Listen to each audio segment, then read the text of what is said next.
Welcome back to the Dragster and Transmission shop. And today we're working on this 98 Blazer again. This time it's the rear brakes.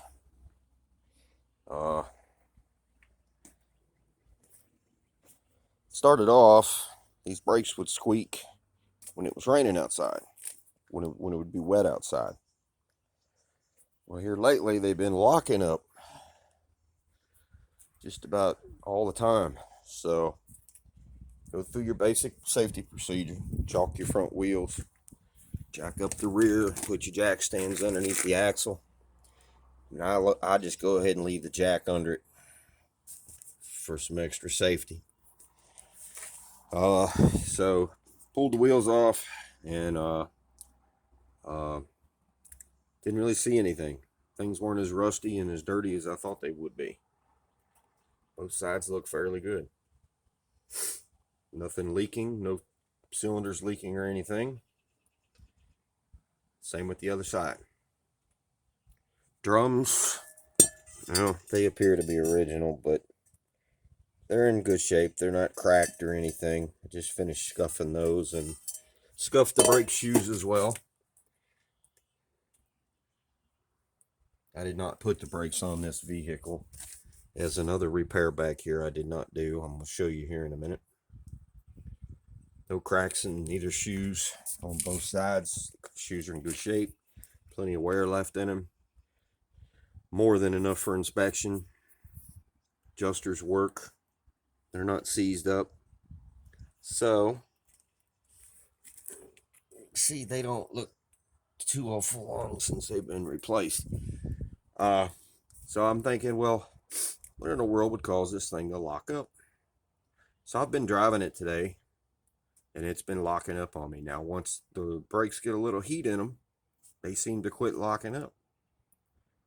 So the problem has, over a short period of time, gotten worse. So I pull this wheel off and pull the drum off, and I'm cleaning up the brake shoes here.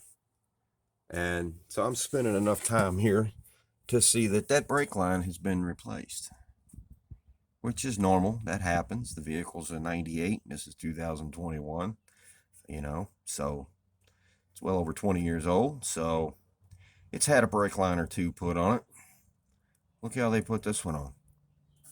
Now, a lot of people do this loop deal here only because the brake line they went and bought was pre-made and it was too long. So rather than shorten it and getting a bubble flare to redo the flare on the end of the line, once they shortened it, they chose just to take the slack out by making a loop. Now there's a problem with that. It will work.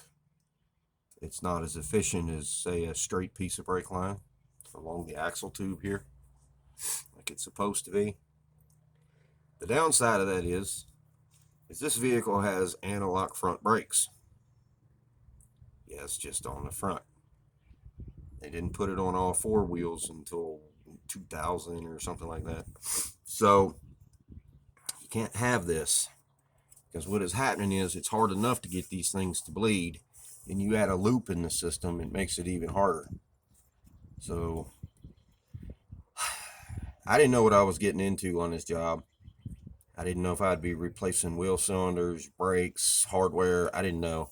I was kind of hoping I wouldn't have to get into the fluid system, the fluid line system, but it looks like I'm going to have to.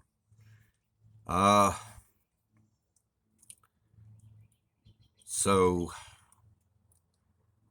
we'll cut this out, try to straighten it out, shorten it, reflare it, put it back on. See, there's the factory brake line clamp.